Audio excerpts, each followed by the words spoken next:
హృదయపూర్వక వందనాలు. ఈరోజు మనం తెలుగు భాష గురించి అంతర్జాతీయ మాతృభాష దినోత్సవాన్ని జరుపుకున్నాం. మాతృభాష అంటే అమ్మ భాష. అమ్మ యొక్క కమ్మదనం ఎంత ఉంటుందో ఆ మాతృభాష కూడా అంతే కమ్మదనంగా ఉంటుంది అనేది మనందరికీ తెలుసు.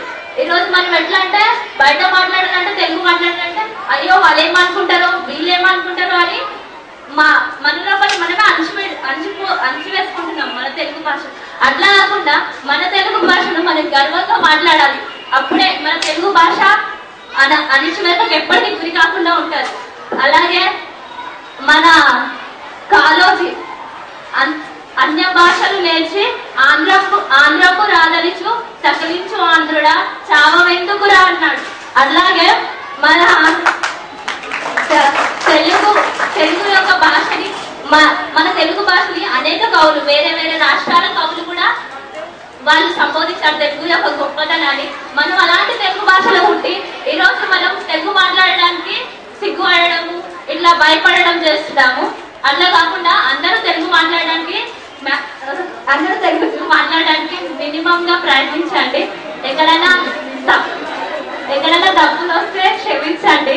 ఎందుకంటే ఈ రోజు ఇంగ్లీష్ మన లోపల అంతగానం కలిసిపోయింది కాబట్టి.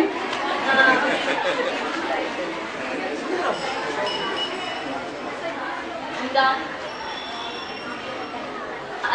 అందరూ ఏదో సార్ వాళ్ళు చెప్తారు కదా, మేడం వాళ్ళు చెప్తారు కదా అని ఇక్కడికి వచ్చి ఉపన్యాసాలు ఇచ్చి మేము ఇది చేస్తామని కాకుండా మీ హృదయపూర్వకంగా మీ కర్తవ్యాన్ని మీరు ఎంతవరకు నిర్వర్తిస్తున్నారు అలానే మీకు మీరు లోపల సంశయించుకొని మీరు మాట్లాడవలసిందిగా కోరుతున్నాను.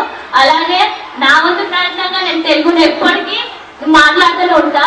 అదే తెలంగాణ తెలుగునే మాట్లాడుతుంటా ఎంతమంది ఊరైనా సరే. అది థ్యాంక్ యూ. నాకు ఈ ఉపన్యాసానికి అవకాశం ఇచ్చిన ప్రతి ఒక్కరికి నా హృదయపూర్వక నమస్కారాలు.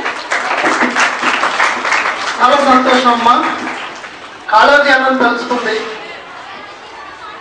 ఉదయించి అట్లాగే ఉండాలనుకోవటం దురాశ, అసలు ఉదయించడనుకోవటం నిరాశ అన్నాడు కాళోజీ. గద్దర్ అన్నమాట మీ అందరికీ తెలుసు. పొడుస్తున్న పొద్దుపై నడుస్తున్న కాలమా అన్నాడు.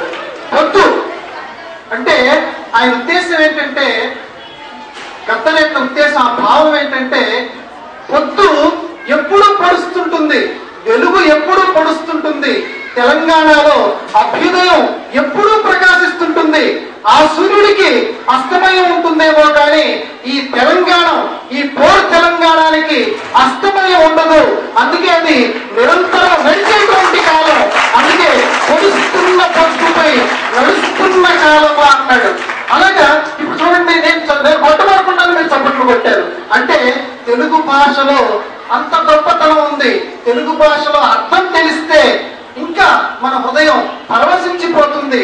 ఇలా అనేక రకాల వేలాది పంక్తులు, లక్షలాది పంక్తులు పద్యాల్లో ఉన్నాయి, పాటల్లో ఉన్నాయి. తరగని గని మన తెలుగు వని.